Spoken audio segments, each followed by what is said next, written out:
Before we get into the podcast today, I want to talk about a really cool service that I tried with one of my players called Champs IQ.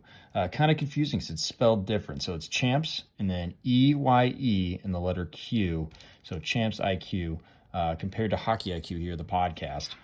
Really, really cool. You submit 10 minutes of edited game footage. Their expert analysts evaluate the player across more than 15 key performance attributes. You get an overall rating, a projection against NCAA Division I potential, and just real clear actual priorities. So you know exactly what to focus on next and where to put your time. Especially in the summer, there's so much time to figure out what should I be doing. I think Champs IQ is a great way to think about where do I need to put my time? What's the next thing that needs to be knocked down that I can take off in my game? Champs IQ bridges that gap, takes that guesswork out. You get the detailed, specific, accurate assessment. Really, really cool. Recommend it.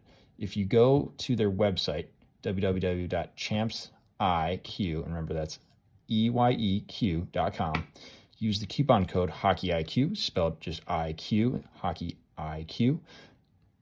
Use that. 10% comes off your bill on your submission. I recommend it. Did it with my player, had a great experience. Check it out.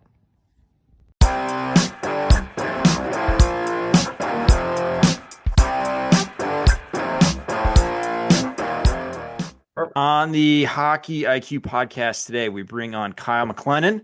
Kyle, super excited to get you on. You've been just absolutely crushing this back end of the season, at least, that I remember. It feels like every single day, sometimes multiple times during the day, you've got an awesome, awesome clip on Twitter or X, just diving into the details of the game.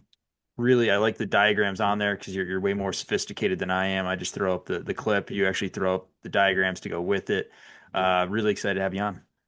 No, Greg, thank you for having me. Super excited to chat hockey, and I really appreciate the kind words. It's I just know growing up as a young coach first starting off, no real access to video outside of maybe trying to do screen records of highlights off of NHL.com or some type of a site that would allow it, and really being quite basic. So, for me in that process, if a coach at the youth level or all the way up to professional hockey find it beneficial, I feel like I'm contributing in a positive way, because I just remember those who helped me and pointed me in the right direction to at least start out and build, and it's something I know I'll never forget.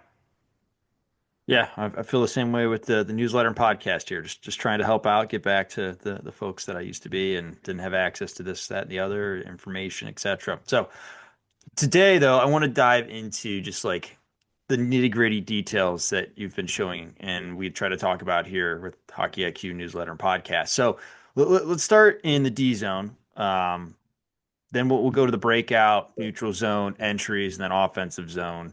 Sure. Really, D zone. I'm curious, what are like the things that stick out for you when we're talking about D zone coverages, playing good defensively versus not so good? I think the classic one you think about, like, man, this guy stinks at defense when they just puck watch and like the entire team on the opposition is just moving around them. Before you know it, like I think about the weak side winger, like he's guarding absolutely no one and no ice whatsoever as everyone else is in front of him attacking the net. Yeah, you know what? There's so many nuances and little pieces to D zone and different reads based on how the puck's moving and where it's located. But one thing I've done recently in terms of my teaching and even just looking at video from higher levels, but kind of going back to how I teach it or what I emphasize is really two things. And from there, I think we can build it out is how we arrive back into the defensive zone, right? As five guys, how we're coming back to the middle of the ice, where we're getting to based on where the puck's at. And then that first initial close, whether it be F1 who got back or whether it be a defenseman, how quickly can we close on that player, with our skating, take away, get the puck stopped, get him stopped, stick detail, all of those great things. Because I think when you look at those two things, how we come back into the defensive zone as a group, the connectivity of five guys, but especially how we close out and try to deny that puck from I guess, traveling throughout the zone, the quicker we get those two things accomplished, I come back to the P word I use a lot, especially on this side of the red line, is predictability. And the faster we can get a quick close, the faster we get five guys back into our zone, things become a lot more predictable. Guys know how to get into their spots, can create layers, can start to shrink the zone. And then I think from there, it becomes a lot easier on your reads, your awarenesses, and then eventually working into your breakouts. So those are two things that, when I look at on video, but also how we teach, it's almost always preceded our defensive zone work on how we come back into the zone, right? A lot of defensive zone are outside of a face-off situation. All is a defensive zone always starts on that arrival or that return to D zone. So we start everything from there, and then again we can talk about all the different philosophies, whether it's a switches or kind of handoffs or whatever it may be. But it really doesn't matter until we can establish that initial puck pressure, look to close, and all the details that go into that. All right, let's build off of that, and I got one thing to add. So, arriving back in the D zone, like the classic, like everyone wants their team to back check, and then all their kids just bury their heads, go back as fast as they can, and before you know it, they've got five guys below the goal line because they just work so hard to get back, Yeah, rather than actually sorting and communicating and having right. the D direct, hey, I got this, you get that, and helping out the back check. I think that's huge, and just getting guys to isolate who do I have, and sometimes you do need to put like a little more extra, I'll say layering Yeah, to the puck carrier, but you don't need like three guys going to the puck. Like what are the rules that we're kind of setting up the framework to your point around predictability as we're going through that back check? Like if you can get the guy before the red line, you go to the puck. Otherwise, hand it off to the D. You're taking middle, stop in the slot, and sort from there. Make sure we're figuring out who's late speed, etc. Like that's like over back checking is like number one issue with back checking that I see with teams, especially the coaches that like that's their focus. We just need to get back fast, and they just do not. They work hard, but they don't work smart, and for it sure. just sucks watching their teams. So like you're just giving up things left and right, even though like you're back and you did the hard work, but you're Yeah. still porous. Yeah, no, I think that's a really good point. And again, you can look at video from just even the past few days. There's been mistakes on the track, on the returns, those arrivals in D zone, whether it been off a delay or just, really, really good puck movement or exploiting gaps. And guys are there, but they're not actually covering anybody. And that's hockey, right? It's a game of mistakes. It happens fast. And there's skill and really intelligent players on the offensive side of the puck that can make the slightest mistake or expose 2 or 3 feet really easy, or even just the difference of a stick position. So, but to your point, I think, in teaching that's huge. And, I know where we've kind of we'll get to different aspects of the game, but that's when we talk about defensive side of the puck, like we work a lot on, and I emphasize a lot on with our group and our staff about those rush reads and how we come back into our zone, even just from those sort outs, right? How we defend D. What are our rules? Like you said, we want to track and get on pucks, as the first forward back. We want our D to squeeze and control the middle of the ice.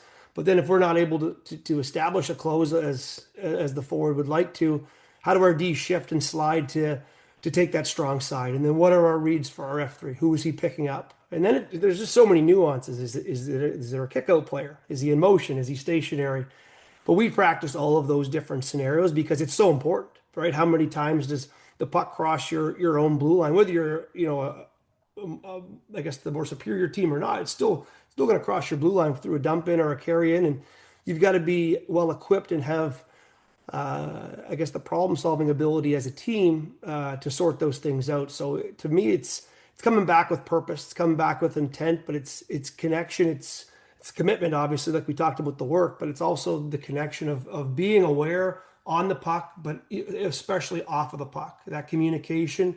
And then everything we do from there is based on predictable reads. So we really like our defensemen being aggressive as possible, checking up ice, whether it's be surfing up or just, kind of sweeping in and closing off that puck here as quick as possible.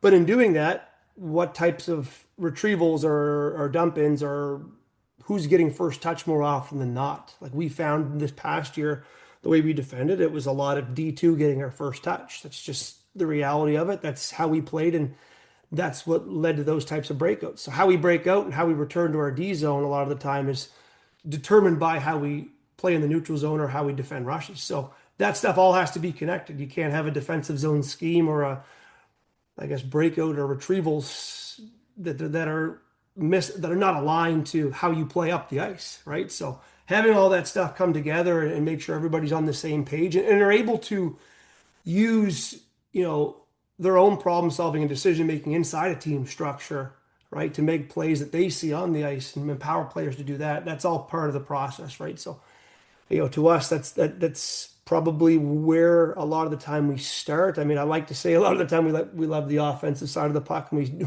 there is times we start there, but that a return to D zone and those rush reads, those are huge, not just for that one moment, but what comes after it. All right. You got to explain something you mentioned here. Shift and slide. Sure.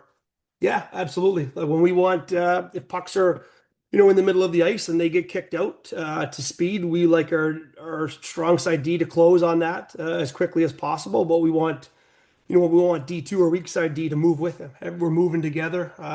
That's where the connection comes in. We want him to close in on D2 to close in on that. If you want to call him middle drive or dot lane driver or whatever name you want to apply to that player, we want those two guys to move in unison and really squeeze on that puck carrier. We found if we do that, obviously we're taking away a lot of the strong side space. But additionally, if we're doing that at or above the blue line's almost acting as a third defender.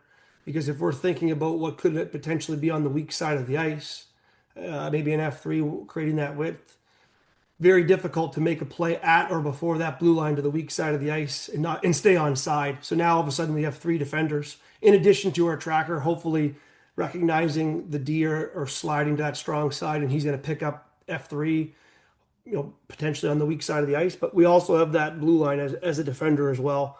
We use everything to the geography of the ice as another piece of the equation and how we want to play. So really aggressive, but it has to be everybody because if D1 goes and D2 is kind of sleeping, not connected, you face a skilled player or you face a team with really good support. That little hesitation that can hurt you as you started to see throughout the levels, and as the levels go up, it will hurt you. So connection.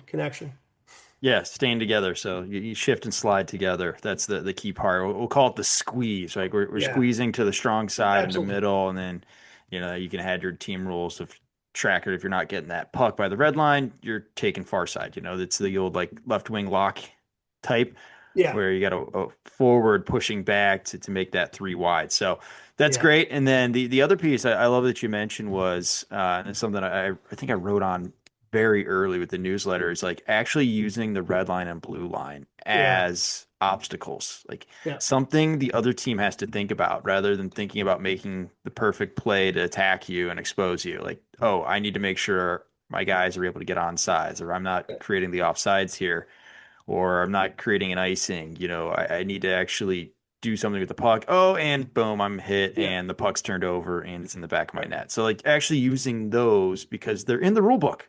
yeah, Use it. How absolutely. how often do you see it in youth hockey just freely giving away red lines and blue lines? Yeah, And then you look at the NHL, they literally stack the red and then they stack the blue line, and that is the obstacle. And you just see everyone just standing there because they're waiting to get into the zone.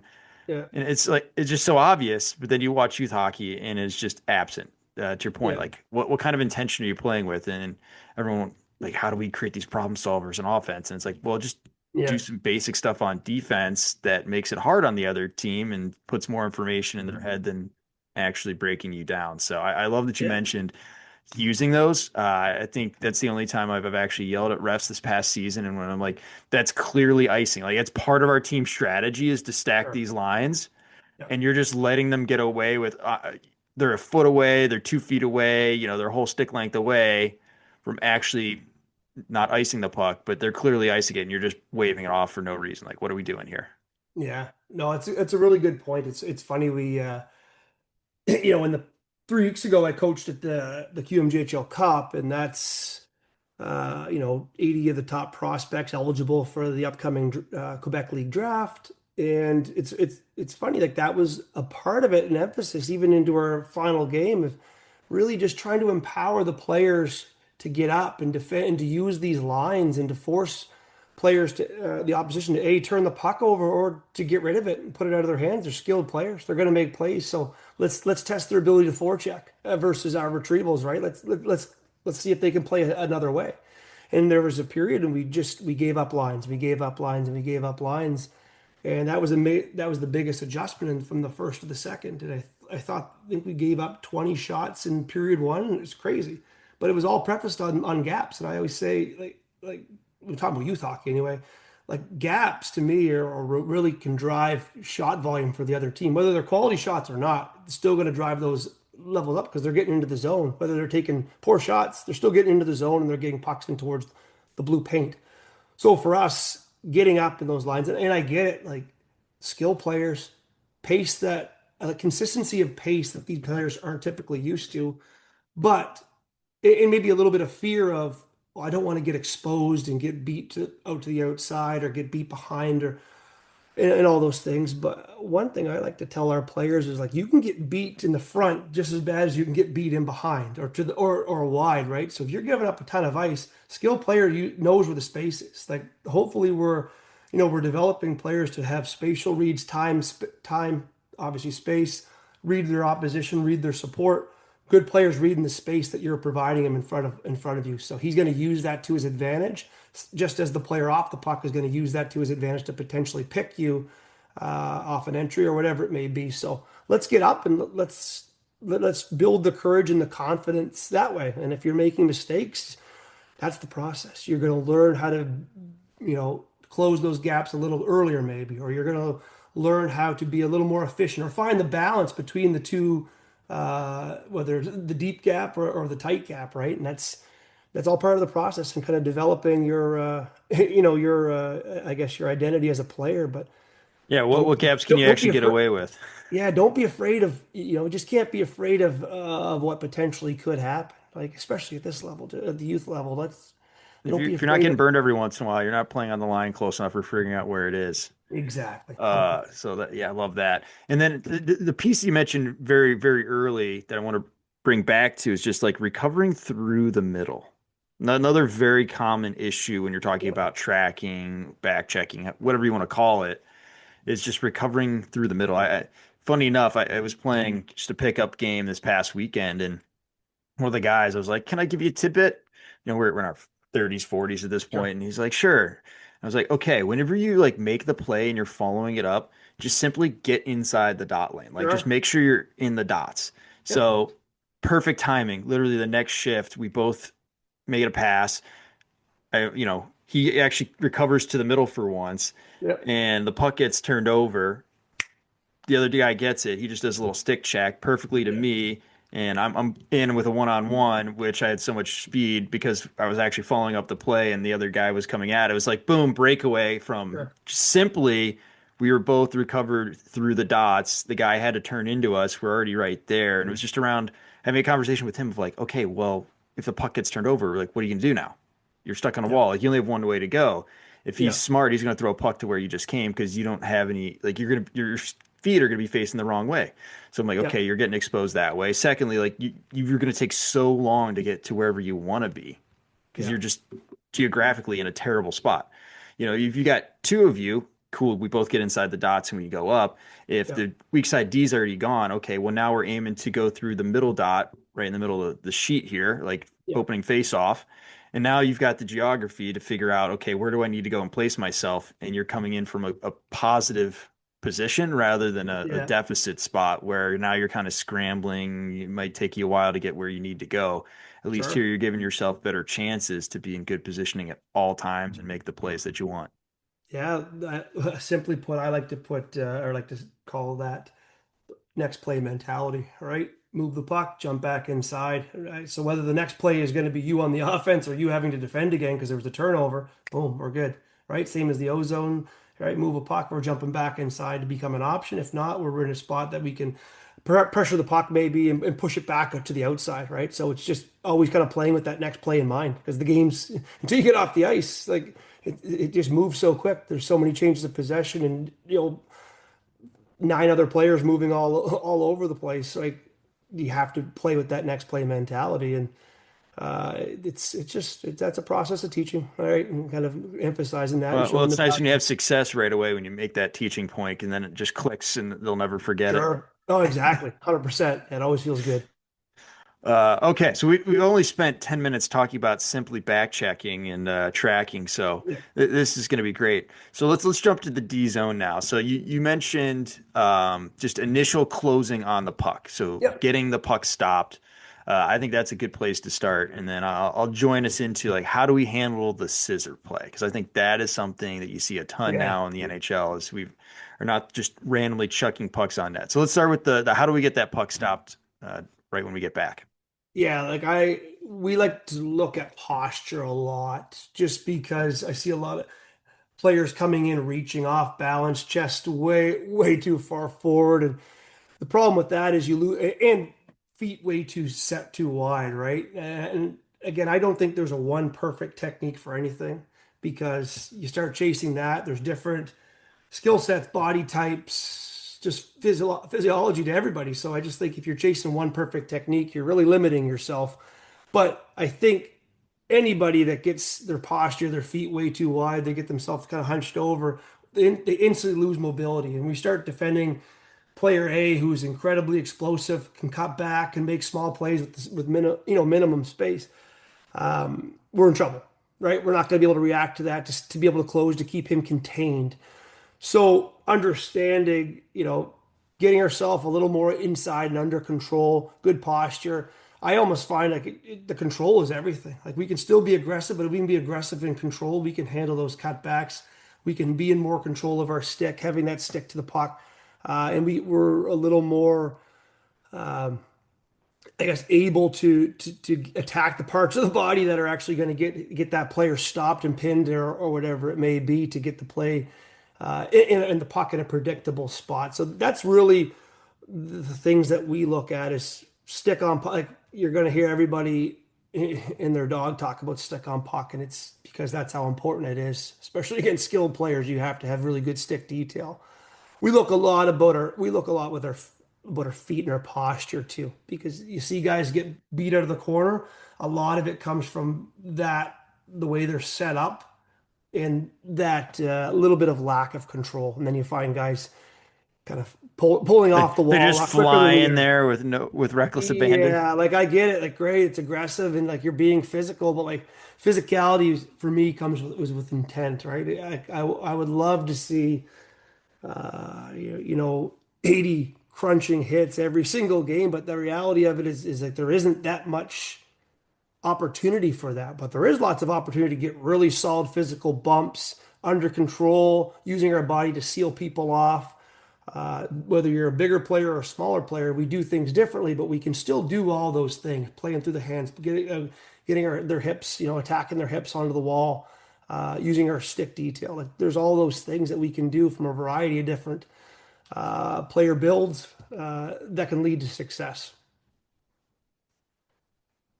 All right, let's handle the scissor. So now people actually hang out of the puck and they're constantly Yeah. scissoring. So for those listening that don't understand what that means, you got a puck carrier going one way, you got a teammate coming directly at them. So these teammates are working together and they're going past each other, and that's the scissoring action. So whether they drop the puck, keep the puck, is a problem or potential problem for the defender here to solve. So when you're looking at it, how do you handle, do we do switch? Do you stay man on man? Who gets inside? Who gets outside? Because those are all things that need to be sorted by the defense. If you screw one of those pieces up, Yeah. now we're late and you're getting burned. And often, someone's got to recover to the puck if that guy gets left, and that leaves the guy wide open for a nice, easy passing play. And there's plenty of holes when you're scrambling like that to pass through. So it's a super dangerous thing. The NHL's figured out now. The original 3-on-3 was hilarious. If you go back and watch like the first few 3-on-3 overtimes, Yeah. just atrocious. Yeah. Now it's much better. Yeah. No, it's a really good question. It's something I think you're gonna find many different philosophies out there, in regards to. But for us, and what I observe, but the way I try to teach it as well. It really depended on our roster construction first off. If we have a bunch of individuals, maybe we're not a high, high skills in terms of skating. We're not a really good skating team. Us chasing all over the place and staying strictly man to man might not benefit us, especially if we're against a team that really scissors well and maybe creates picks and things like that. That could be really dangerous for us. Primarily anything in open ice, scissors, high ice. Try to stick to more of a man on man, fronting your particular player. Man on man, obviously, situation reads will happen where you have a smart player and he may see an opportunity to make a stab at a puck. And I think there's a balance of playing within structure, but also allowing the freedom for a player to make a decision and make a play. On the outside, D's down walls, on those outside the dot scissors, a lot of the time we'll look at handoffs. For instance, a D coming down the wall, a forward climbing. We almost anticipate that puck potentially could be dropped or should be dropped if that's at our level anyway. If we see a D coming down the wall, more often than not, it's going to go to the defenseman. There's not as much of I just find that little fake and roll off. I'm going to give away ideas for teams now, obviously, by talking about this, but that little fake and kind of fake the drop and continue to attack in the middle ice or climbing, that you don't see that as much. But for us, we like to do handoff. Like, so as the D's coming down, as that drop's happening, the D is taking his puck here, but then he engages on the wall with the defenseman coming down, and our forward then kind of assumes responsibility of that high climbing player up the half wall or wherever he may be going. So probably two different rules based on, puck location, open ice and things are moving, typically more of a man on man. And then on the wall, we probably more of a handoff and make a read that way. But I'll always come back to it's got to be connected, got to have communication. If we're not aware and we're not connected, problems are going to arise. I don't care what the other team's doing. I don't care what our intentions are. It's going to fall apart at some point. So it's that and just allowing the players to make a read. Sometimes it might be outside of what our rule is, but it's the right play for that moment. And I think if we make things too black and white in certain areas, we kind of get rid of a lot. We take away the decisions of the players, and sometimes it's the decisions of the players that actually get you through. More often than not, it is the decisions of the players that get you through. So you got to enable them to make the right read if it's there, and be okay with it not being the right read. And that's a teaching process. I like the idea of having like the team guidelines and then to your point, allowing them to make the call based on what they're seeing. 'Cause, there's little opportunities here and there that you can see, Yeah, but getting everyone generally on the same page, like here's how we approach this situation. sure. Um, because it's true. Like, is the other team playing man on man? Are Yeah, they in a zone? Because that definitely is going to affect on what you're going to see. A zone, a keep's going to be way more powerful a lot of times. Man, a yeah, lot often that drop is where you almost like run your defender into his own teammate, yeah, create the yeah, issue there, and then boom, your guy's in. So you're creating that 1-on-2 to create the one on sure. O elsewhere. Yeah, Um, so it's quite the bit. But yeah, the scissors dangerous play. When I think about other like learning how to play good defense is also like teaching how to look at video. yeah, Like just take your hand and just cover the puck. Wherever the puck goes, you're not going to watch it or like just sure. in your Yeah, mind engage on I'm not going to watch the puck for this, you know, entire NHL game or like just the yeah, shift even. And just seeing what happens away from the play because what happens away from the play, especially the NHL because players are so good at finding that sure. and working together sets up everything. And it's Yeah, not the youth hockey. They don't play hockey. They just kind of stand there until the puck gets on their stick and then we're going to go play. Like you can start to understand truly where the advantages are getting created off the puck. So once the puck does arrive there, boom, it's easy to convert into a chance. So I think that that's a good way to think about it when we're approaching teaching Mm, defense is also teaching how to watch the game a little bit. absolutely. I think that's an absolutely fantastic point when you talk about even just the video perspective. Um, it's a lot of youth players, and even as a early on as a coach, and I think you just as time goes on, you it's like anything with experience, you start to become more efficient. It becomes a little more automatic for you and second nature of knowing where to look and what to look for. So I think that's a big part of us when we teach and we use video, and even teach on the ice is not always giving the answer and deciding for the player. It's just kind of guiding them and their eyes and their thought processes to where the information lies, right? So we watch video, pausing it or maybe prefacing it, hey, like here's what we're looking for, or here's where I want you to look. And then without saying, hey, A happened, B happened, and then C happened because of it, letting them arrive at those answers or what they believe the answers are, but guiding them to the right areas of the ice to, and to your point, off the puck, right? A lot of players are going to watch video on the puck. A lot of coaches will too. I've been guilty of it.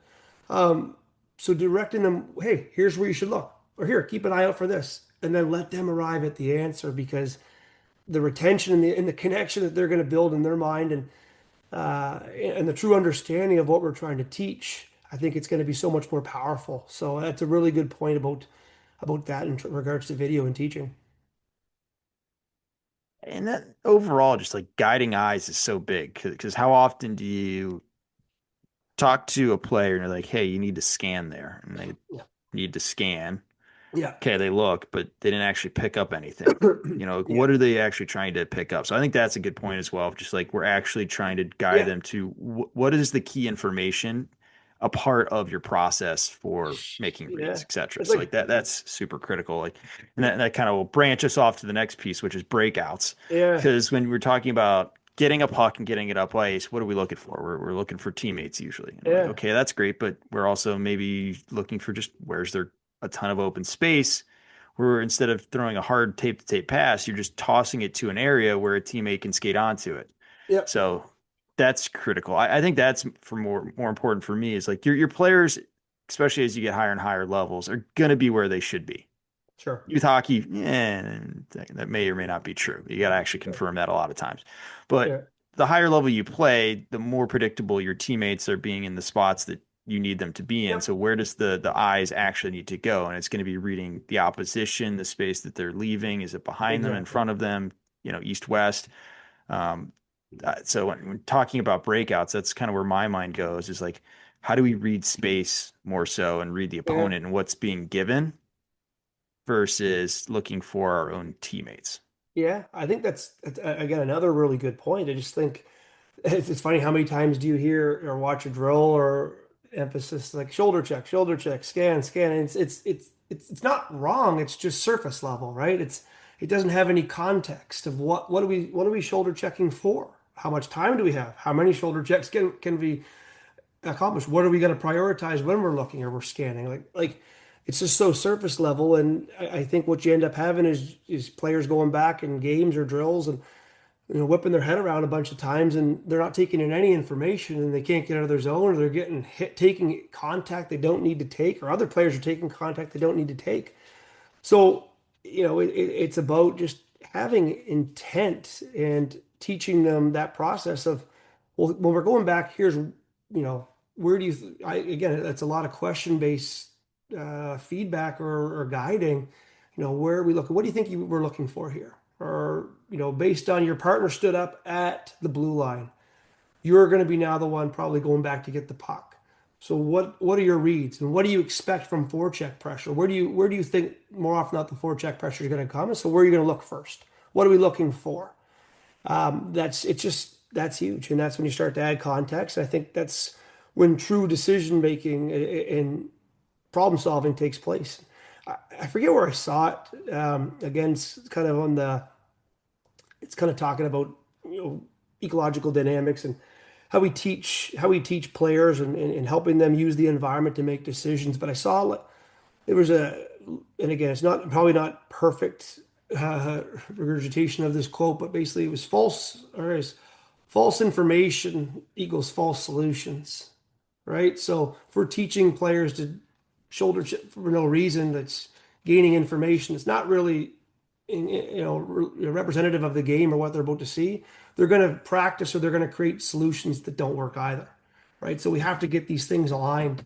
We have to direct them in the right in the right area. And again, I still say it's guide them, and you know, help them learn and help them adjust and adapt along the way. So that's huge, and that's everything when it comes to breakouts, right? There's so many of those first touches off a retrieval, off a sprayed puck in the defensive zone. What are our looks? What are we playing for? Are we playing for possession, speed through the middle of the ice to create speed in the neutral zone, or are we playing out because that's what the game's telling us we need to do right now? And I think when it comes to the breakout as well, I think about when I was growing up, everyone was talking about wingers getting low to support your defenseman. Like that was the big Sure, message is wingers get low, get low, get low. Nowadays, I'm like, I hate when my wingers go low.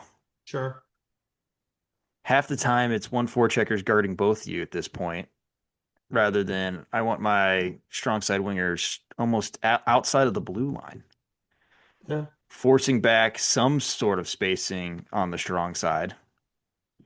So I'm curious, your 2 cents when we're talking about breakouts and helping the D and making their life easier.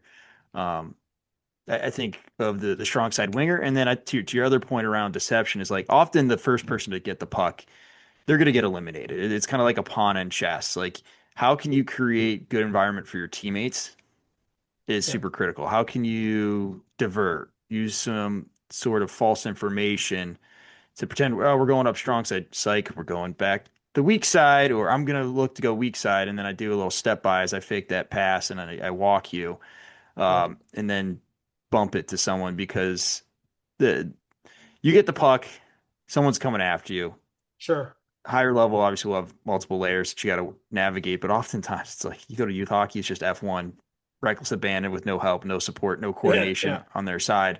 So it's like, okay, you just have to like eliminate yourself, put that player in bad space. So then boom, your four guys are going up the ice yeah, and then getting them actually out the ice. Cause that's another thing I see is sometimes it's like almost to a fault. You want the entire group to come up together and yeah, there's no like vertical layers where you've got someone constantly trying to get behind the defense that yep, creates a little 4-on-3 on the breakout, yeah, not just a 5-on-5 with very little space. And you need a lot of talent and skill to get through that. And it's really difficult. And that's something I tried to get in my team this year and continuously going to try to get into kids of like just sniff behind the D, like constantly yeah, on the breakout because it opens up things for you. And if it doesn't open things up for you, it opens up for your teammates. So I hate when my wingers get too low. If they're behind the yeah, goal line, I'm losing my mind. yeah, yeah. It's funny. I think naturally wingers are the players that we all trust the least, for whatever, or we want to trust the least, right? It's just I mean, you want to put trust in your D and your centers up for obvious reasons, but then again, at the same time, how crucial are wingers to getting out of your zone, whether it's creating space or whether it's just getting off the wall and playing to the middle of the ice. So, making sure you're equipping them with the skills and the thought processes of how we're gonna contribute or connect with this breakout. And I think it's a good point. Like there's oftentimes we want it's whether it's we have full possession as a defenseman, we're seeing eyes, we're seeing toe caps. Well, our wingers, we're gonna go, we're gonna sprint, we're gonna move, we're gonna push the D back, we're gonna create space underneath them and the defenseman for centers forward defenseman to kind of transport the puck. And then on the flip side of that, I'm seeing a lot of sometimes, a lot of D, especially at the higher level, like they're aggressive. They pinch down walls. Like they're coming down and they're going to try and make that wall touch or that pickup incredibly challenging for the winger. So I'm seeing a lot of wingers now. Maybe not they're not starting low, but they're as the puck maybe rounds or they're feeling the pinch, they actually start to come low and they almost get the puck and carry it back down the wall, right? And in doing that, they take a forechecker, they take a defenseman deeper into the zone. Now they're switching sides of the ice or they're getting into the middle of the ice if it all works out accordingly. And now you've trapped the defenseman and then potentially another forward. Well, you have F1 off the forechecker covering too. So again, I think it's all situational, right? Like I've stretched wingers and got them, push them out of the zone to try and back off the D, and it's worked really well. And I've had times where I've done it and it hasn't worked really well. I've had times where we've all come up together as a block of five, and it worked really well. And I've had times where I've done that, and it doesn't fit, it doesn't work, right? It's so situational based on the types of pressure you're having. But again, like you said, first touch can be trap or beat F1, leave him behind us, and then make the next efficient play. But wingers are trick. I always find it's tricky. It's because they're one of the ones you point at when pucks get turned over the wall. Everybody wants to point at them, and what have they been instructed to do? What type of support did they have? Are they under All heavy right. pressure? Talking about support here. So let's go to the weak side. Do we slash or do we stay wide? How do we play this? Yeah, it's a good again. I said it's funny. I don't want to call it sitting on the fence. I'm just so open to players making decisions and reading, right? If the D are tight middle and they're all over us, or they're kind of more toward the three quarters of the ice, or that D's really feeling about stepping on and standing on that line, we slash a lot, right? Slash a lot, get in behind them, we take the weak side D with us. Potentially, we're getting chip pucks if that player's under pressure, right? If we're clean, if you're the defenseman and I see you get space, or you're the winger and you're able to pop off the wall with possession, your eyes up, attacking middle ice, probably good to have some width, right? Probably good to have width to support that. So I almost find we slash a little bit more when things are a little more, I don't want to call it uncertain, because you got to be careful there with that word too, because if we turn the puck over and we're on outside the zone, but maybe with a little more pressure on that winger on that wall, maybe we're slashing to give him potential options to, I guess, to chip pucks, or for whoever to get that puck out to now attack that strong side, and now there's a strong side kick out option. But it also, again, in slashing too, like if you're a team that really likes to activate your net front D and to have them involved, creating space for that player and that second layer, that layer of support underneath the puck as well. So situational, obviously, again, really dependent on what types of D pressure you're facing. But more often than not, I'm probably a slash, more in favor of slash. But again, if we have full support, full possession and speed, let's get width, let's get multiple lanes filled here, because it sets us up further on down the road when connecting our breakouts to our entries and all that speed at the neutral. Yeah, and for me also, it's like how good is their F3 at staying high? If he's Sure. pretty good and home, like that cross ice pass probably isn't going to be there very often. So maybe we're Yeah, looking to slash versus if he's sure. home and that extra defense and we got to go through extra layers. Going wide can be a dangerous play, and the a little slash, whether it be a little touch to the middle or a little chip, Yeah. super impactful. And to your point, like that strong side D often is going to dictate if the space is in front or behind, and Yeah. that goes back to your earlier, like reading space. Where spaces has to be given. Where's it being given? Is it given Yeah. behind? Is it given in front? Is it given wide? You Yeah. Everything's cannot time and space. possibly guard all of those. Yeah, It's time and space impossible. problem all over the ice is what it comes down to. Time and space. It's always a problem. We've got to work to find the solution. Yep. All right. So moving on now into the neutral zone. So we're starting to think about going towards the entry. We're not quite there yet. Yeah. I'm thinking offensive. Number one, we just want to get off the wall. It's Yeah. kind of like the left, right, center. Like Yep. if you're on the wall, you only have got center and wide. We don't Yep. have strong side, middle, and far side. Sure. So give yourself at least some space to the outside to do something, or at least make an angle where you can Yep. chip it and it's not just along the dasher where it's really hard to Sure. pick up. You can actually create some passing angles to your teammates. You have to make the defenseman respect it where they can't just seal one area of the ice. Yeah. They're going into awkward spots. So number one for me would just be getting in the dot lane as much as possible. The only time where that's not the case is maybe you got a 3-on-2 with an aggressive strong side D. He wants to Yeah. you want them to draw out, and you've got, for example, if we're doing like a slash, now you've got that weak side defenseman coming up. Yeah, Maybe our guy stays, or even we'll even say wide. We'll kind of call it the underlap. He can yeah, go in extra wide all the way to the wall, trying to draw that strong side D that's aggressive out, and all you have to do is sift a small little puck through the middle for a guy to jump sure, onto. So sure. for me, it's somehow getting that puck inside. If you can, usually it's going to be feet because you're not going to have someone playing you that aggressive where they're going to chase you outside of the dots right away. Mhm. If they are, then that middle lane needs to be filled by a support player to get off the wall. So now we've got options. We've entered the middle of the ice that gives us everything we can look at.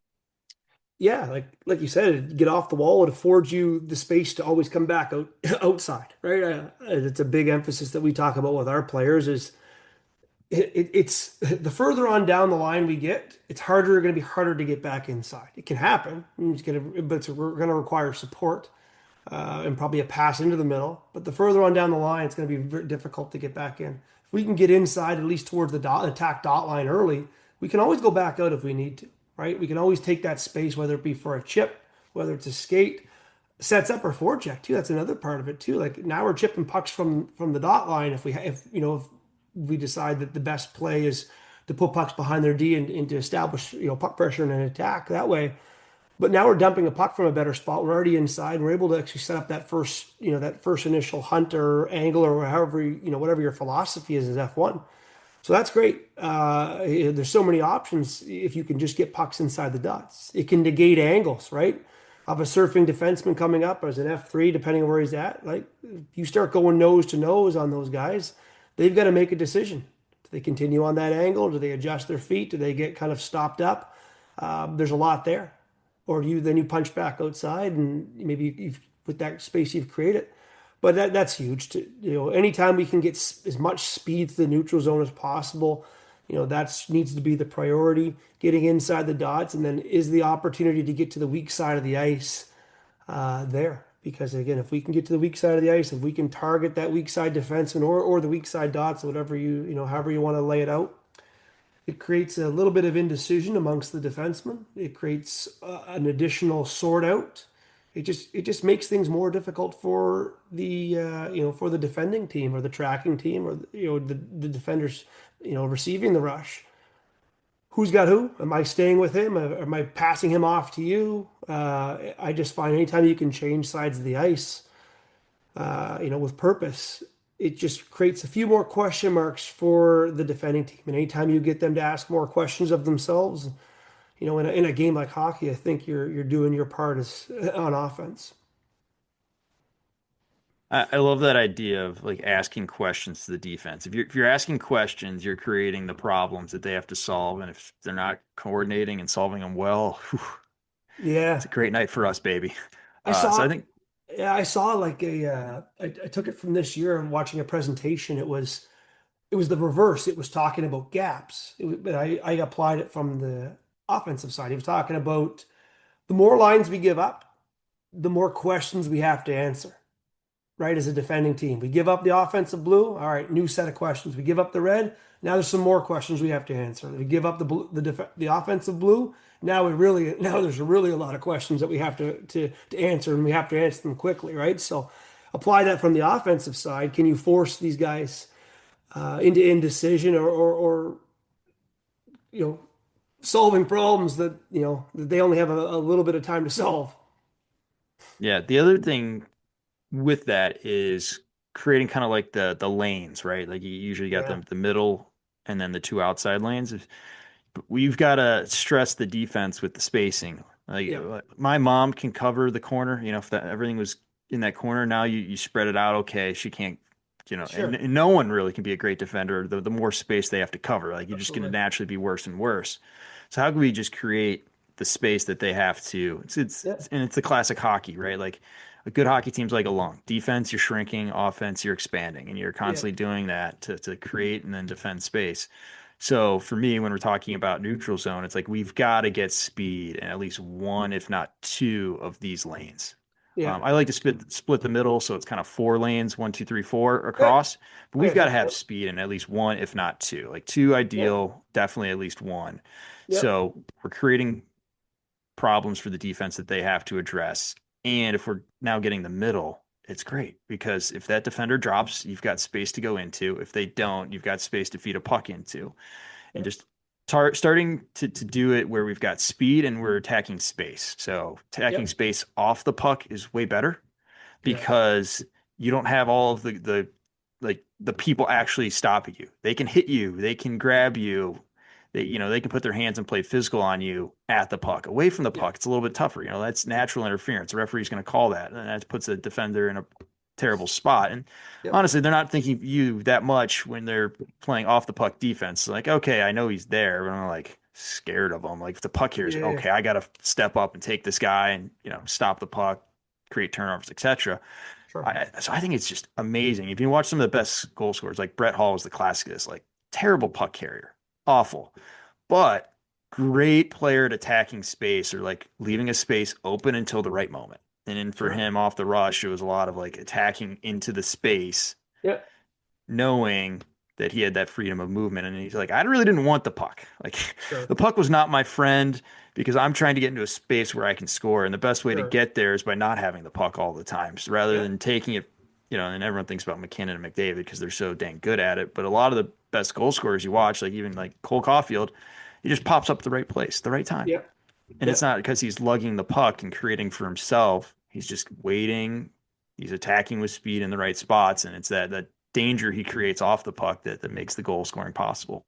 Yeah, like the more you have the puck, the more eyes are on you, the more attention you're attracting too, right? Exactly. So at the youth level, it's there's been so many meetings and sessions that I can look back on and just talking to really good players that possess speed, the ability, elite shots for that level, show a real knack for creating offense and goal scoring, but running themselves into problems throughout the season of having the puck so much that they're just attracting everything towards them, and that's great. I mean, especially if you can drag people outside the dots and move pucks to, open players on the inside. Maybe you're doing it with intent to create options for someone else.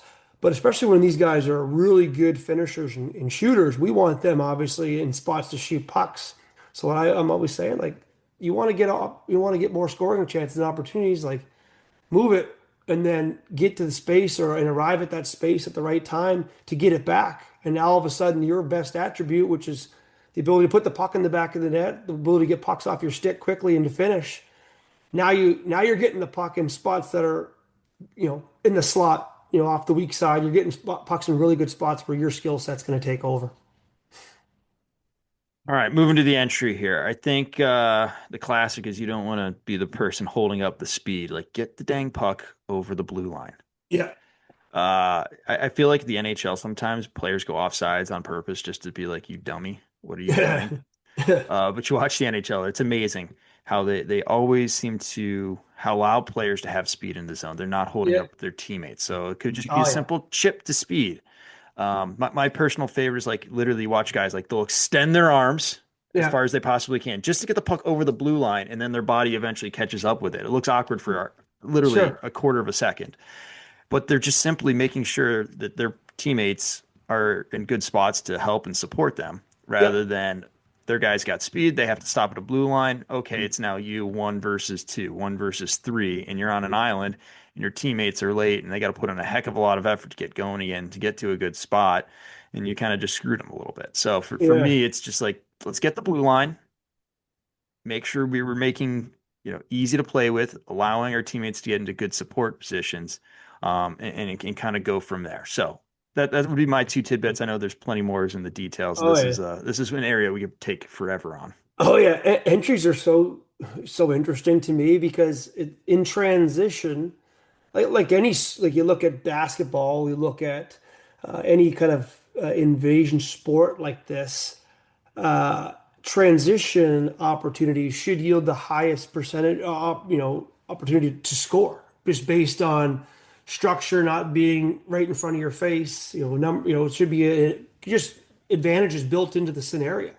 So, but I watch at the youth level, like the amount of entries or opportunities off of a 3-on-2 or for instance, even 2-on-1, unfortunately. But any of those situations where there's advantage, they don't turn into anything at all. And it's like, what's going on? But it's kind of a different road. I would almost take this down. I go on a completely side street here. But in terms of development, though, and player development and practice design, is we develop a lot of our entry drills. If you think about it, everything is it's linear, it's predetermined. We know it's coming from set lines, or everything's really neat, right? It's neat.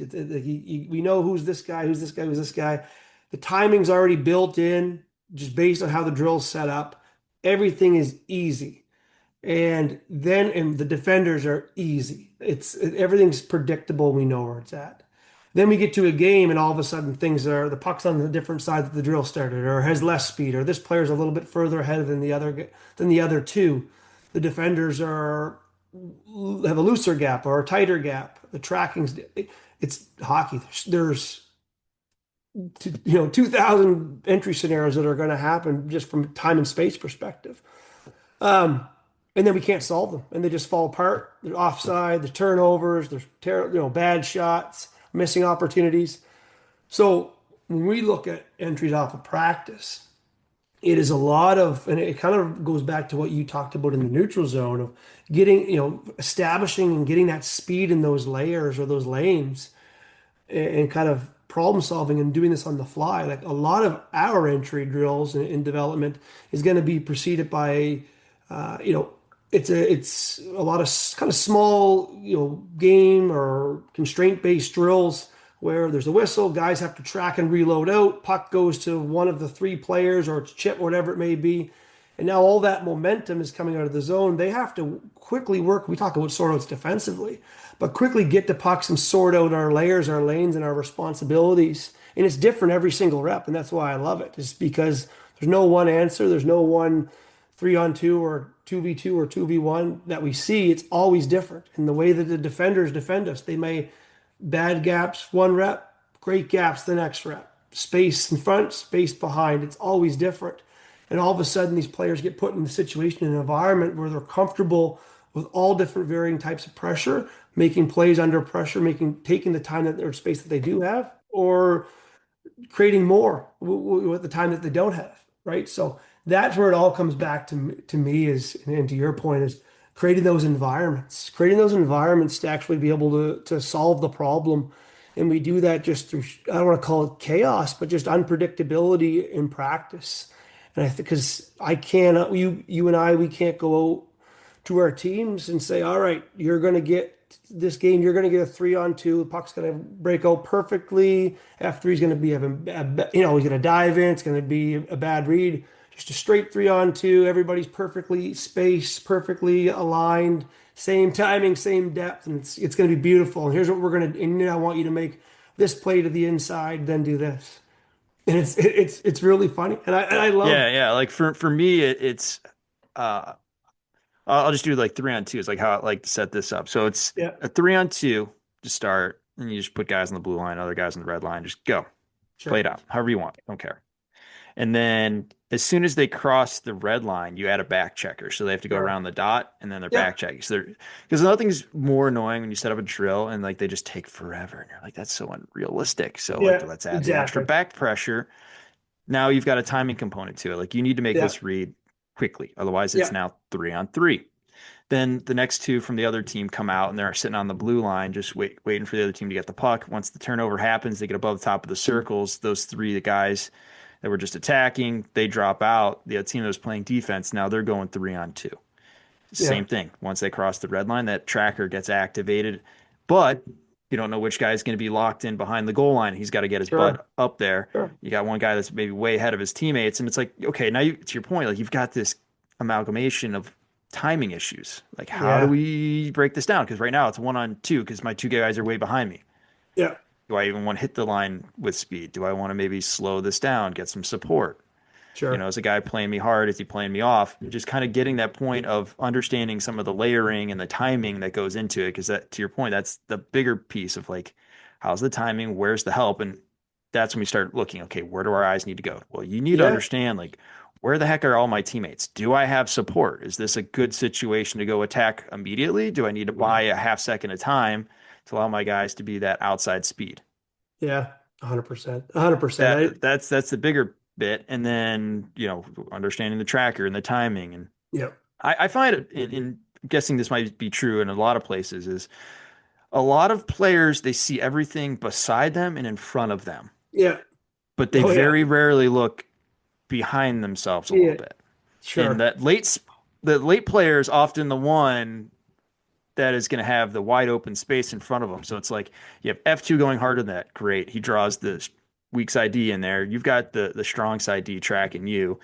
So the space is going to be actually behind you. And they just don't look there very often. So like that Sure. was for me to just bang into my kid's face. I'm like, at least look there. You don't have to use it, but you're going to look there. Exactly. Exactly. No, that's I can visualize vividly. I can see it in practices and in games. It's like we're checking all the boxes. We have, great drive. We have great width. Puck carriers is full control. His eyes are up. He has good possession. But the coverage is still good because the D get a say too. Like they get a say in everything, and they did a good job. So it was an instance of two teams doing their jobs and kind of get to a standstill. But all of a sudden, we win the fourth man ice. We're there, but we never see them. Are we yelling? Yeah, but we're also not looking too, right? And that's huge and no different than the opportunity. I see it a lot, like 2-on-2, very difficult.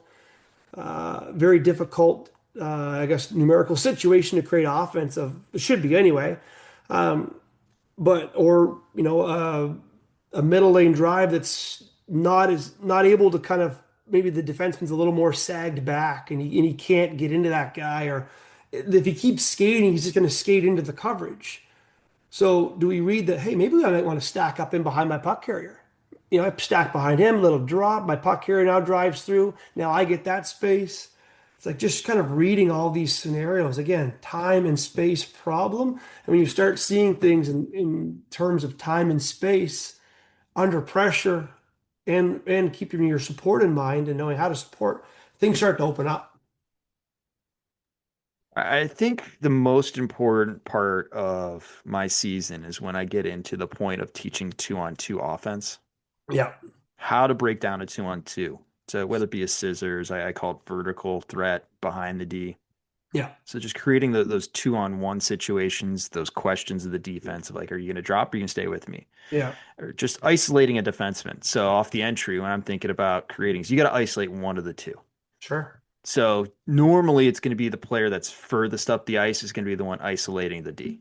Yeah. So if you've got the puck and you're furthest up, probably you're going to attack the weak side D.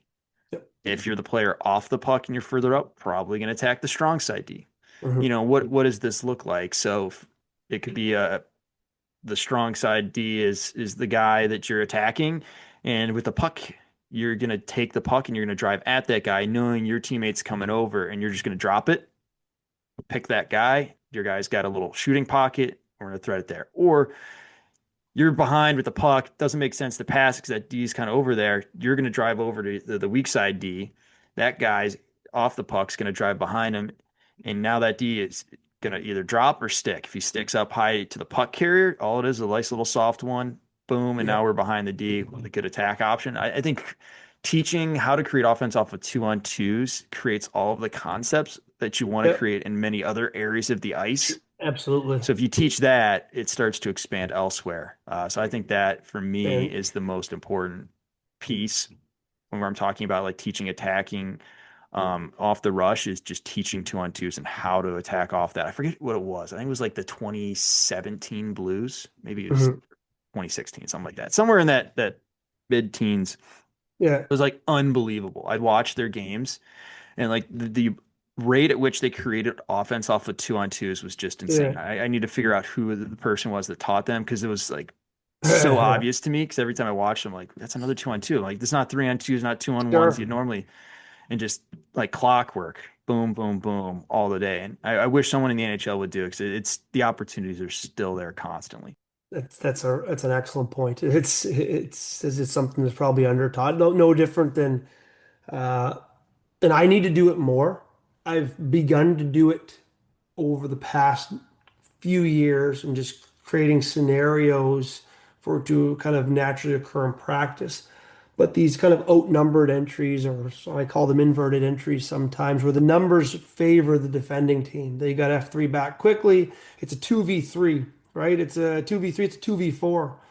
How do like that happens more often than an odd man rush, like those situations. But when we look at practice and what we allot our development time to, or the scenario time focusing on, sorry, it's always from an advantage or even numbers, but more often an advantage for the offense, right? And you look at like even just goal tracking, and right now for the last number of playoffs, there's far more goals scored off of like outnumbered entries or inverted entries than there are 3-on-2s, 2-on-1s, because teams are better defensively. They're back, they're responsible. So you need to be well equipped, and you have to have a process of how do you how do you still make the numbers work for you? Is there an opportunity to still just take that on a specific way and create opportunity? Or is there a way, start talking about different delays, or deep, drives into the, deep, under the goal line, or whatever it may be, whatever the tactic is. How do we create with for this for a second wave, or fourth man, whatever it may be? How do we take advantage of those opportunities? Because it's a high frequency event, so we better be able to find some level of success, because if it's going to happen a lot, we can't be going over on it. Versus, it was great if we're going to practice two. We get a 2-on-1. That's as good a chance of scoring a game as any. Like, we better score on that. But like, teams aren't just hand them out. Like, here, have a 2-on-1, have a 2-on-1. You know, so it's great, but it just doesn't happen a ton. So are we well equipped to handle those situations? All right. I like it. I think it's time for us to move into the ozone. Otherwise, we're going to make this way too long. Um, Number one, and this kind of maybe also goes off the rush a little bit, is like we all have that skilled player Yeah, that they can beat a guy one on one. But at what success rate are we having? sure. I think it's critical to start to teach, or at least make them be aware of, Yep, when do we go one on one? Because it's yep, not every time. What are the conditions that you're looking for with those one on ones? yep, So you get that green light. Okay, I can attack this, even if it's a 30% chance of success. Green light. yep, Uh, you know, one's puck management, but number two, it's like better have a speed differential. Like if you don't have speed and the other, they're matching you well, bad time to go, because now they're going sure. to be able to get 2, 3 stick checks and get a body on you. Versus if you've got a lot of speed, they don't, or you're able to build speed and they don't skate backwards so well and they can't build that speed. Okay, great opportunity to do it. Like they're going to get maybe one stick swing, or if you Yeah, puck protect, it doesn't even matter. So for me, it's one, we're looking for a good speed differential in a positive way where you've got more speed. And number two, you've got to worry about their stick and be able to, go through that, and where it's not a yeah, factor, because going through a guy 2, 3 times where they can get their stick in the way, that's tough. So yeah. how do you set them up? What conditions are you looking for? I think that's a critical piece of the guys that want to go one on one all the time, just making them aware of this. They tend to do less stupid one on ones. Yeah, I think, for us, it comes back again to keep repeating myself, time and space problem, right? Like, what time do we have? What space do we have? Like, who are we playing against? Is this team more op going to chase us if I beat one guy? Is another guy coming, or are they packing, right? Are they just going to, or what are their philosophies? Are they going to be quick to double up on me? Do they shrink? Do they like to swarm in on the puck? Or do they play straight man to man? So it's all varying based on who you're playing in the situation. But the other thing that we like to consider, we talk about, I actually just had a conversation with a scout for a prospect we have eligible for the Quebec League draft right now, is talking about, it's an offensive player, has, you know really good instincts, takes risk, right? But like any player, it's helping them and equipping them with the tools, but also trusting them that they're building a process and a thought and a catalog in their head too of, all right, using inside of the team's objectives and what we're trying to do, but also with my abilities and skill set and what I see. Here are the things that are happening on the ice. and I'm having a ton of success with. Okay, great. We should repeat that stuff. Here are the things that are happening, and there's very limited success rate. Okay, we should probably really limit the amount of times we're trying this outside of, hey, situation looks really good. But also, then it's considering, you know what, this specific skill play or decision worked out. We drop 9 out of 10 times or 8 out of 10 times. It's not working. We got lucky this time, even though maybe the conditions didn't favor it, but for whatever reason it worked.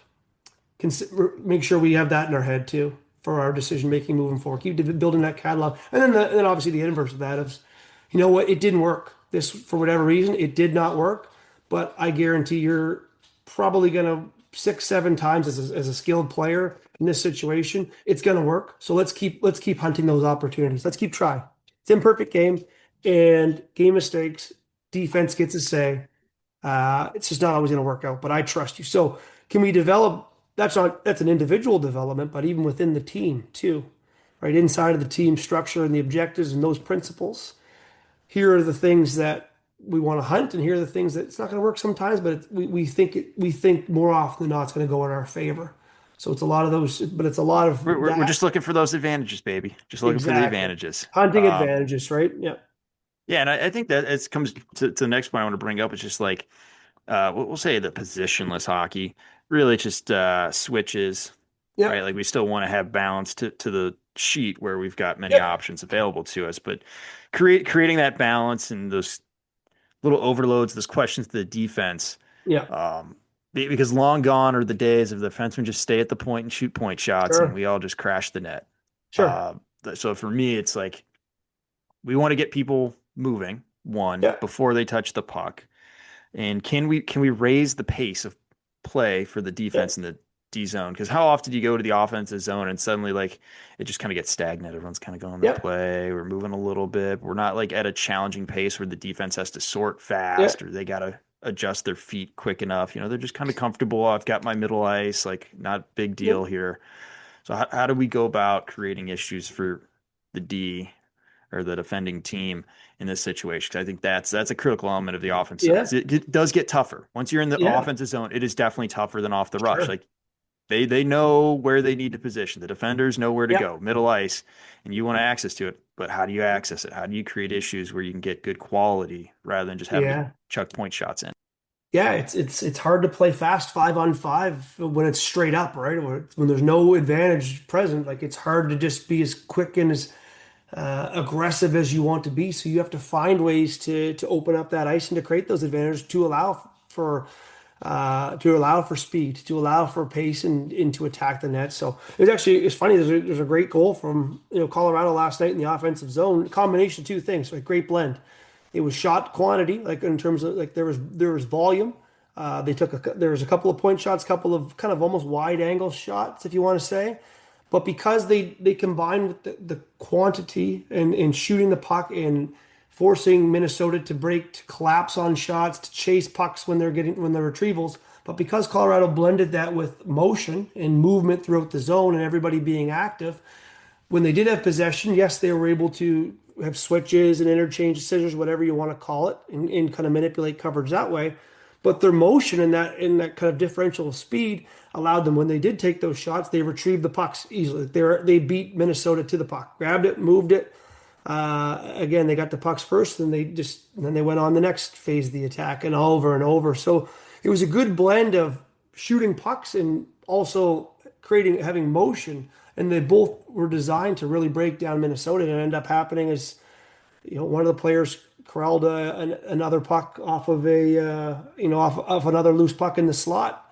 He was in a better spot than the center, and he found an advantage at the net because he was in a shooting threat. The defender drew out to him, and he passed to the backside. Now created a slot line goal, but all prefaced with everything else. But to us, like I just think it's just that balance, and we want to create advantages. So how are we going to do it? Sometimes it's going to have to be through shooting because teams aren't giving you any other option. You're gonna have to break them down that way, and then we get into that motion to retrieve. We have to be on our toes to retrieve pucks if we're going to be shooters because we can't just shoot and that's the end of it.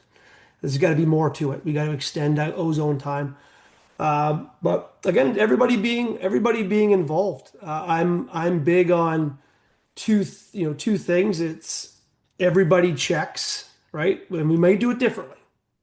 You and I, we're going to do it differently. I'm going to check different than you are, but we're all going to check. Five of us are going to check, but we're all going to be active offensively. So I like to say, make them defend everybody, absolutely everybody.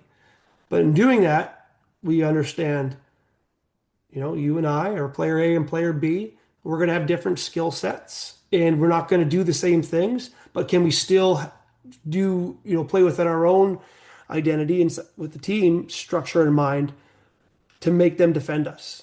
Whether you're whether you're a Kale McCarr and you can move throughout the zone, still be a point threat, but you're really dynamic, or whether I'm more of a defender that can slide on the blue line, I can deliver quick shots to break someone down, I can pinch and retrieve, keep pucks alive, reset it to reset it below the goal line, and can we do that in balance? Can five guys play in, like you mentioned? I love that word because I think it allows you to play good defense when the puck's turned, and I think it allows you to play good offense when the puck's turned as well. But playing in balance, moving and supporting one another, filling space, creating space. So that's it. And I think you can achieve it many different ways.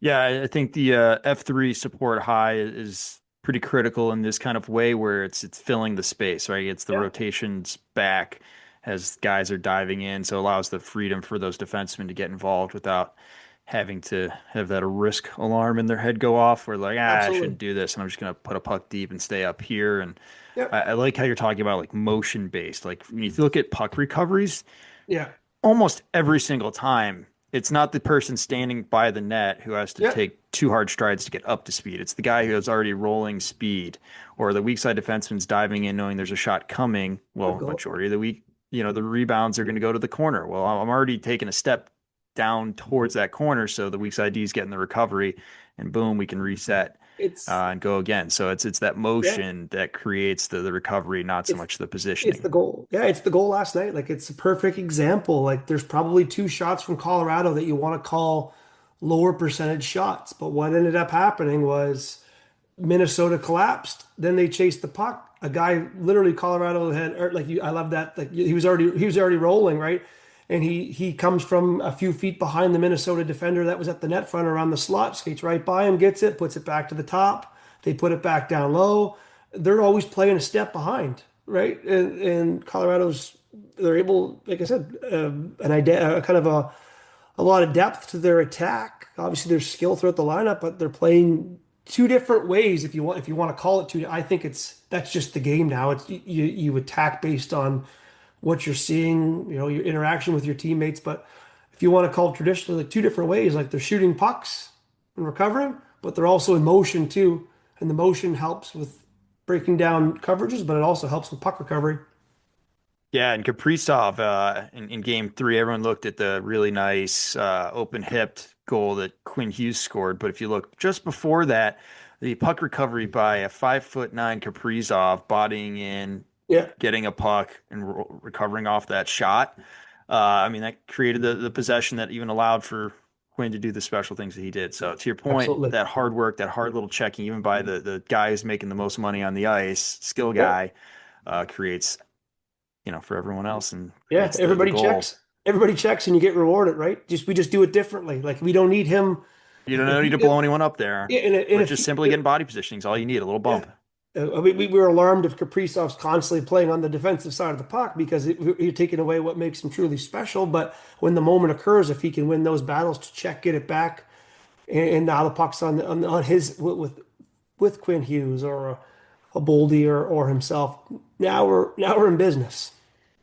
It's a beautiful thing. Well, Kyle, awesome episode here. Anything else we need to dive in or other ways that people can connect with you? Because I know this has been a great conversation diving into the details of the game. And if you didn't learn something today, I mean, either one, you're an absolute genius and you got to come on the podcast, or two, you're a complete idiot and needs to open up their ears because this was a truly fantastic one. At first I thought you were calling me a genius. I say that probably a little bit of a stretch, and then I thought you called me an idiot. I was like, that's probably more accurate, to be honest with you, from what I hear sometimes. But No, listen, I appreciate you having me on. Like I said, I could talk about this stuff all the time, because honestly, just verbalizing it still helps me learn, right? In this conversation, I learn stuff from things that you're saying, learn stuff just from, like I said, every day, seeing what people are seeing in the game, or observing and talking about. And I just think, there's if you when we're looking at the good in hockey, there's so many opportunities to grow and to get better and to learn from one another. And I can't thank those that have helped me, and continue to help me to this day, and pointing me in the right direction. And even, yourself, given the opportunity to share, to collaborate, and to talk on here as well. It's like these are fantastic moments of what make the game truly special. And we can all learn something from one another. And that's kind of my goal, as a coach, is to really try and, if I want to call it, almost pay back my debt, of all the great information and teachings that I've taken from so many great coaches and individuals, and hopefully trying to do, pay back, and provide those same outlets and opportunities for other people. Awesome, Kyle. Really appreciate it. Thanks for coming on. Thanks, Greg.